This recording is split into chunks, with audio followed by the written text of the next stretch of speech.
Então, olha só, o contexto era o seguinte, o preparador físico, a gente mostrou, fez toda uma conexão de planejamento, progressão e falou assim, agora é hora, treino de velocidade. Aí o preparador físico falou assim, beleza, é treino de velocidade, então vou montar atividades técnicas táticas, onde os atletas têm que dar um sprint linear e ele tem que tentar atingir velocidade máxima, tudo usando atividades de futsal. Então tinha bola, tinha que fazer gol, tinha que defender, tinha que organizar taticamente a equipe, mas mesmo assim ele tinha que alcançar velocidade.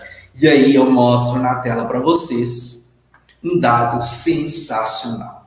Sensacional por quê? Porque isso aqui realmente mostra como um método pode ser bem aplicado independente do contexto que você estiver. Seja na academia de musculação, seja numa quadra, seja no tatame, seja numa piscina. Quando você domina o conceito teórico, domina o método e tem ferramentas para te ajudar a verificar isso, você consegue realmente aplicar o método de treinamento da melhor forma. Um método para desenvolver velocidade, galera, é um método que a gente chama de fracionado repetitivo. Por que fracionado repetitivo?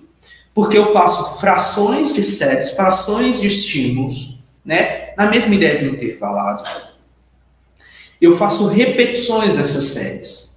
Só que a grande questão, a grande diferença de um treino intervalado tradicional de alta intensidade, ou mais extensivo ou mais intensivo, é que as pausas têm que ser suficientes para a recuperação completa. Para que o desempenho se mantenha próximo ao máximo. Para que não haja predominância nem da fadiga central nem da fadiga periférica, de forma que o desempenho vá caindo ao longo do treino. Você precisa fazer o atleta treinar no máximo dele o tempo todo. A adaptação da velocidade, do ponto de vista motor, só vem quando você estimula, do ponto de vista do sistema nervoso central, uma alta frequência de disparo das unidades motoras e um elevado recrutamento de unidade motora. Você estimula o músculo com alta intensidade. A fadiga é muito grande quando isso acontece, principalmente central. Você precisa de tempo. E você precisa de tempo para a fosfocreatina, que é o metabolismo responsável por te dar suporte para ações de alta intensidade, se recuperar. Ela precisa de 3, precisa de 4 minutos, geralmente, para que haja uma recuperação efetiva. Quando você dá um estímulo de velocidade, 6, 5 segundos, esgota total as reservas de fosfocreatina? Não esgota. Você precisa ali de 10, 15, 30 segundos. Quando você dá um estímulo de 3, 4 segundos, você tem a maior fadiga central do mundo, você vai precisar de mais 3 minutos para recuperar? Não é. Você vai conseguir repetir isso, principalmente se a distância não for muito longa, tá? Diferente do contexto da prova de 100 metros no atletismo. Beleza? Então, você consegue fazer repetições, repetir os estímulos de velocidade dentro de uma série, mas você vai precisar de intervalos suficientemente bons para recuperar entre as séries, e entre as repetições você também vai precisar de alguns intervalos. Então, olhando aí para a tela do YouTube, vamos tentar entender então como é que a gente verificou se esse treino de velocidade foi adequado. Essa curvinha azul que está na tela para vocês é a curva de velocidade, tá? E a linha vermelha é a curva de frequência cardíaca. Vamos olhar só para a curva azul, tá? Só para a curva azul. Vamos concentrar então na curva azul. Reparem que a curva azul, todos os picos estão muito próximos. Ou seja, em todos os sprints, nós alcançamos próximo à velocidade máxima do indivíduo. Esse indivíduo tem uma velocidade máxima de 27 km por hora. Ele chegou quase todos os sprints próximos a 25 km por hora. Vamos pôr aí próximo de 90% do máximo, entre 90% a 95% do máximo. Provavelmente esse foi um treino para ele, que foi a relativização da intensidade dele. Ou seja, um treino de alta intensidade, próximo ao máximo. Então, o primeiro preceito desse método fracionado repetitivo é a manutenção da intensidade. E isso aconteceu. Reparem como nós alcançamos velocidades próximas ao máximo. Bruno, eu não tenho um sensor para medir velocidade, eu não consigo fazer isso, como é que eu vou saber se meu método está dando certo? Cara, cronômetro na mão, marca a distância, tempo, distância e tempo é o quê? Cálculo da velocidade. Se você conseguir manter o mesmo, padroniza a distância e vai cronometrando o tempo. Fica de olho no tempo dele. Fala, ó, o tempo mudou, cara, o tempo aumentou, você tem que controlar. Senão você vai ter que mexer em qual parâmetro? Pausa, tempo de recuperação. Se você não tiver condição de fazer isso em tempo real, você também pode filmar também. Exato, e aí corrige na próxima sessão. Exatamente, você coloca 2 marcadores ali na quadra, só para você ter um parâmetro de qual distância que é. Pode ser as próprias linhas da quadra, né? E aí depois você não consegue ter essa informação. Vai dar um pouquinho de trabalho, claro, mas você consegue ter.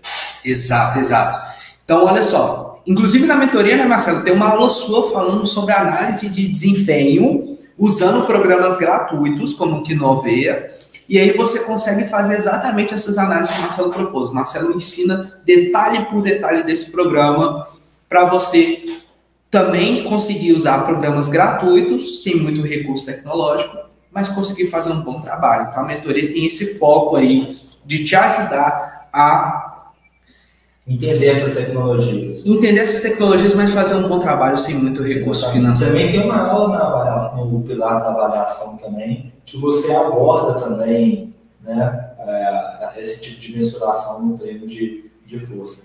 Exato, exato. Muito bom. Então vamos continuar. Olha só. Primeiro ajuste então que a gente fez, tá? Reparem aqui onde o mouse está passando na tela de vocês, uma leve redução da velocidade, beleza? O ajuste foi, vamos dar a pausa, olha a pausa longa, aqui ó, tem um tempo aqui sem estímulo de velocidade. Voltamos na série e conseguimos atingir a intensidade proposta. Mas repara que a gente tem um tempo maior entre cada pontinho azul, isso é o intervalo de recuperação entre as repetições. Para dentro da repetição, a gente gerar recuperação, e entre as séries a gente conseguir propiciar uma adequada recuperação. Então, o primeiro pressuposto é, nós ficamos 1h36 dando estímulo nesse indivíduo, nesse atleta, próximo a 95% do máximo. Então, do ponto de vista de acúmulo de carga, nós ficamos 90 minutos fazendo ele alcançar o máximo de recrutamento de unidade motora, o máximo de frequência de disparo da unidade motora. Assim, a gente vai ter uma resposta positiva do estímulo de velocidade. Seria diferente se dentro desse treino tivesse tudo misturado e esse atleta chegar somente 4 ou 5 vezes na velocidade máxima. Não vai ser um estímulo suficiente para gerar adaptação. Então, a gente precisa pensar no predomínio total do treino em relação ao método. Bruno, em relação à frequência cardíaca, por que esse parâmetro aí você deixou no gráfico? O que isso te ajuda nesse treino? Me ajuda da seguinte forma: a verificar se ao longo do treino a demanda cardiovascular está aumentando significativamente. Porque se ao longo do treino a demanda cardiovascular, um treino de velocidade, tá, galera? Importante, um treino de velocidade. Se ao longo de um treino de velocidade, usando o método fracionado repetitivo, onde eu preciso de pausas suficientes para a recuperação completa, se a demanda cardiovascular está aumentando significativamente ao longo da sessão, isso me mostra que eu estou precisando aumentar a frequência cardíaca, aumentar o fluxo sanguíneo, e esse aumento de fluxo sanguíneo é para ir até a região onde está sendo estimulada, para gerar recuperação da fosfocreatina e recuperação e alteração ali dos metabólitos da região. Ou seja, quanto mais eu aumento a necessidade de fluxo sanguíneo naquela região, impactando a frequência cardíaca, eu estou aumentando ainda mais a demanda aeróbica, de metabolismo aeróbico. Porque o metabolismo aeróbico ajuda a recuperar o metabolismo anaeróbico.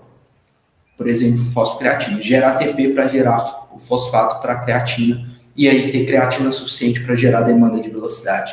Se a demanda cardiovascular, então, começa a aumentar muito, é porque não está dando tempo de recuperar a fosfocreatina de maneira eficiente, ou seja, a recuperação, o tempo de recuperação não está sendo eficiente para manter o desempenho do metabolismo anaeróbico calático, para manter ações de alta velocidade, então o desempenho vai cair ao longo das séries, então precisa ajustar a densidade, o tempo de recuperação. E reparem como o tempo foi suficiente, porque a demanda cardiovascular ela foi aumentando ao longo do treino, mas ela não chegou próximo às zonas máximas da frequência cardíaca, próximo às zonas máximas de consumo aeróbico, ou seja, foi um treino de predominância anaeróbica alática, foi um treino de predominância do ponto de vista neuromuscular, dentro de atividades específicas. Então, reparem que não é só treinar um atleta para velocidade, não é só dar um treino de velocidade.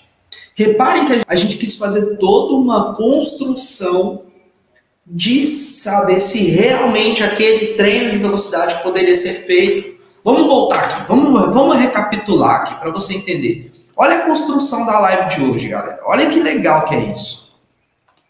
Falamos do planejamento ao longo das semanas, da sequência de carga. Falamos do teste de desempenho, como estava o desempenho dos atletas. Pensamos em como seria a semana, baseando na progressão de carga e na resposta de desempenho. Começamos a aplicar carga dentro da semana. Verificamos a recuperação dos atletas dentro daquela semana, usando a variabilidade da frequência cardíaca, para daí tomar a decisão se sexta-feira ia ser treino de velocidade ou não. Aí aplicamos o treino de velocidade e controlamos dentro dessa sessão para ver se realmente o treino estava sendo de velocidade. Tá aí os pilares: planejamento, avaliação, monitoramento, prescrição, e dentro da prescrição ainda teve o controle ali para saber se a prescrição estava sendo efetiva. Isso é a ideia da mentoria. Essa é a ideia da conexão. É isso que a gente da educação física precisa passar a pensar, precisa conseguir fazer realmente na prática. Conectar informação, conectar conhecimento teórico. Para isso você precisa disso, conhecimento. Para isso você precisa de consumir estudo científico, para isso você precisa relembrar a fisiologia do exercício. Falei de vários aspectos da fisiologia.